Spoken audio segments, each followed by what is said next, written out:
8 ஊரு எச்சில் ஊரும் லிஸ்ட் இருக்கு கையில.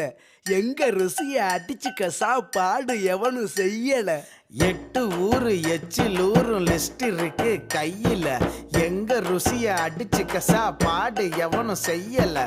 தஞ்சாவூர் தவள வடை, ஸ்ரீரங்க புலி சோறு கொண்டா, மதுரை பக்கம் கறி தோசை, திகரு தந்தா நிகரு உண்டா, கும்பகோணம் டிகிரி காப்பி, காஞ்சிபுரம் இட்லி, நெல்லை அல்வா ஊட்டி வரிக்கு தில்லை கத்திரி சட்டினி, நாஞ்சில் நாட்டு மீன் கறி, சென்னை பட்டணம் வடகரு, மக்ரூனுக்கு தூத்துக்குடி, மணப்பாறை முறுக்குடி, கோயம்புத்தூர் தேங்காய் பண்ணு, கோயில் பட்டி பர்பி தின்னு, ஒவ்வொரு இடம் ஒவ்வொரு வாசம், மூக்கு வாயி மணக்கட்டும், ஒத்த நாளில் தொப்ப வந்து சட்ட பட்டன் வெடிக்கட்டும்.